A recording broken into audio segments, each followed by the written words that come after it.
it's Penny Black and Jill Foster here for another PB&J card class. And today I'll be sharing with you some stamping using our new Ebullient transparent stamp set by Penny Black and some no-line watercoloring to sort of create this floral border around the outer edge of this card.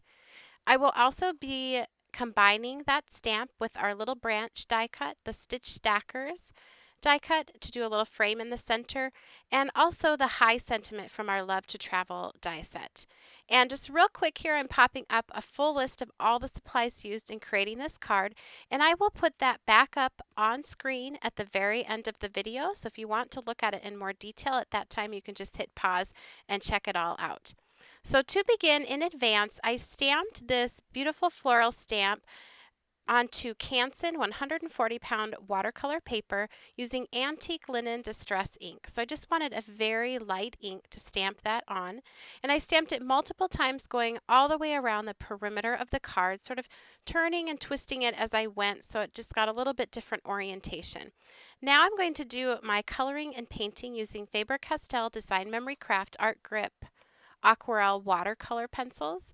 So on this flower, I've just put down a shade of red and a little bit of orange, and I left some white area, and I will go in now with a paintbrush with just water.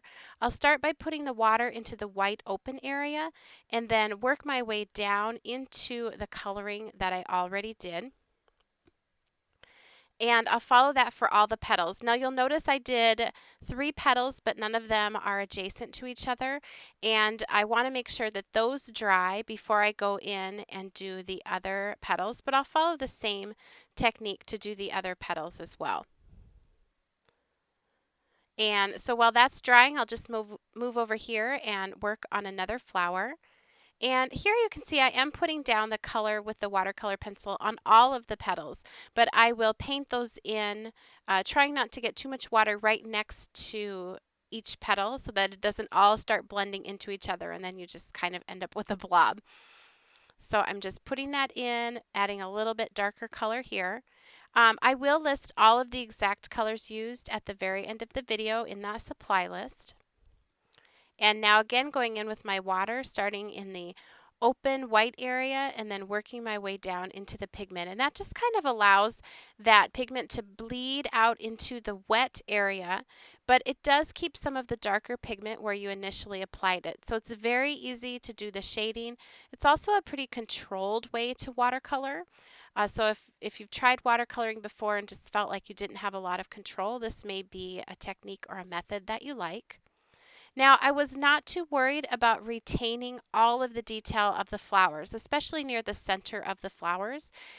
I just didn't want to worry about that and be that detailed. So no need for your flowers to look exactly like they did when you stamped them when you're finished. Whoever gets your card isn't going to be looking at the stamp and at your flowers and comparing them. So I just like to keep things fun when I'm coloring. So if it's feeling too sort of fiddly for me, then I just let it blend into something else. And you can see when I get to the centers, I just colored over all of the small little center parts and just did all the centers with a dark brown just to keep things easy. I went back over here and worked on these petals. I love the look of doing the red and the orange together, and I think I even do go back and add a little touch of more yellow on this once it's dry. One thing that's nice about these particular colored pencils is once they dry, they are permanent. So when you go back and add more layers on top, if you decide to do so, the color that's underneath is not going to reblend on you. So again, you just get a little bit more control if that is something that you like when you are painting. For me, that worked well with the detail that was included in this image, just to have a little bit more control, but still get that really pretty no-line watercolor look. Looks like you just sat down and painted these and drew them yourself. And again, just working my way around, I wanted to be sure to try and show you how I did each of the different style of flowers. So they're repeated all around the outer border, and I won't show you the entire thing, but just enough to get an idea of how I did each one. Just a little touch of the yellow here.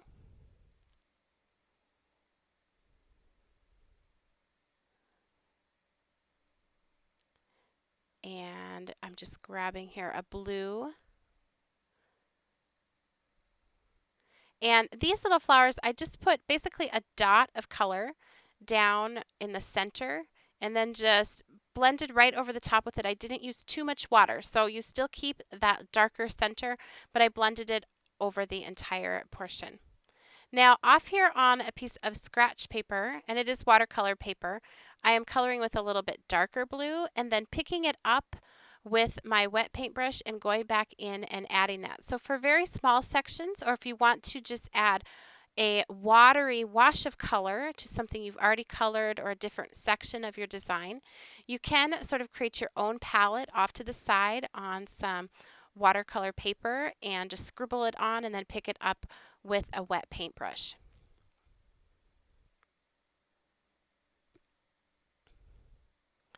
And now I'm going to do these centers. So the flowers are dry. You can wait and let them dry, or you can use a heat tool to do that. And I am just doing some brown and then going in, doing a little bit off to the side. Like I said, for these real small detailed areas, or if you want a little bit more intense color than you're getting by just putting the color down with the colored or with the watercolor pencil, you can sort of create that palette off to the side and drop in that color yourself.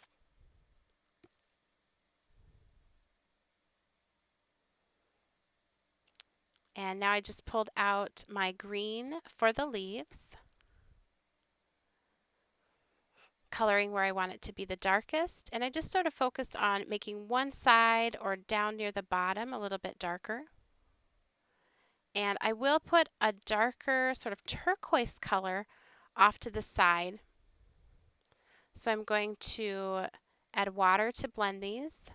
And while it's still wet, I will drop in just a little bit of that darker color. And since I'm putting that in while it is still wet, then it just naturally blends into the green that I already painted.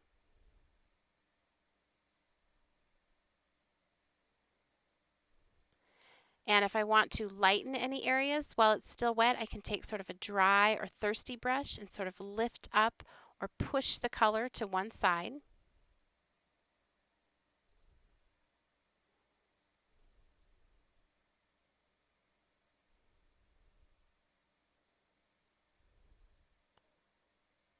And I just noticed here I wanted to add a little bit more shading on those flowers.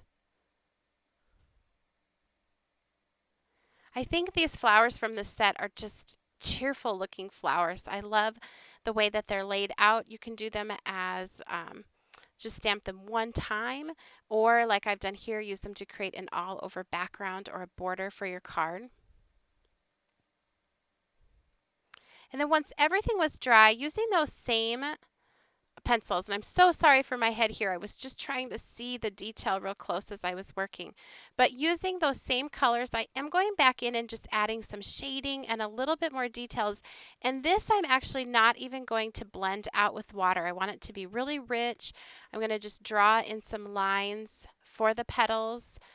Put a little bit darker shading right under those parts where it curls over.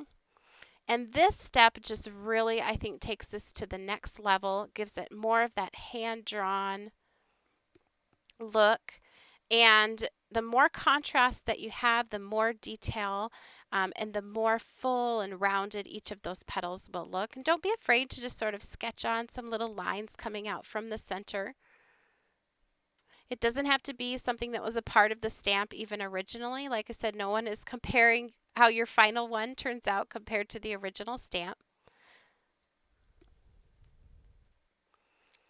And I'll just add a few more of those details, a little orange here on top of that yellow. And even just a tiniest little touch of red. And I'll do the same thing on these leaves. It's really not too much that you're adding when you go back and do this, but it really makes a difference.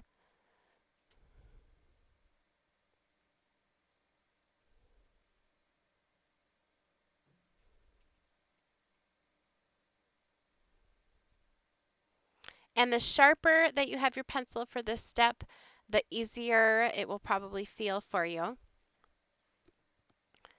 Sometimes I'm a little lazy and don't sharpen mine, so you may notice that as you're watching, but it is easier if you sharpen your pencil to a real nice tip.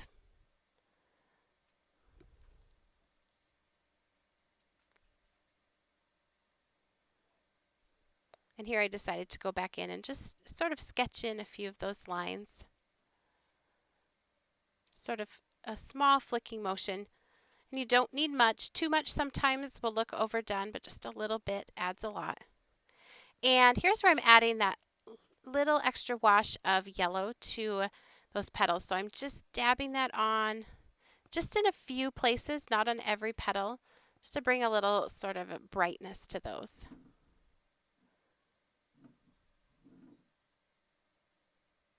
And I'll add a little touch of that pink up on those purple ones. And by adding a little yellow to the red flower and a little pink up on this purple one, sort of helps tie all of the flowers that are part of that bouquet together.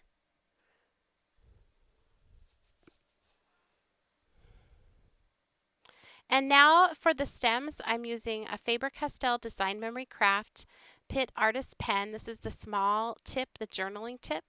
And I'm just using that to just trace right over the lines that are a part of the stems from the stamping. You could also do this with a very sharp colored pencil.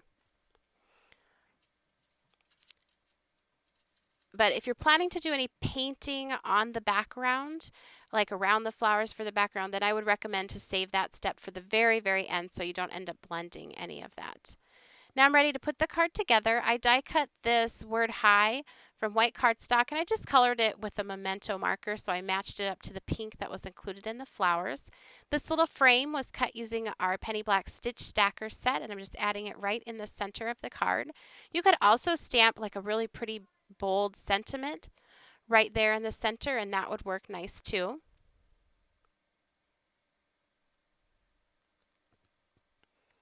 And I will just adhere this die cut right here.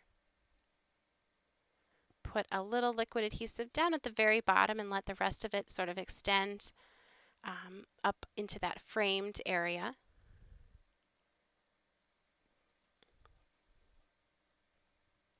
And then I also just added the branch die cut up in that upper corner to finish things off in that upper portion of the card. I mounted this to a craft note card, and here's another look at the finished card.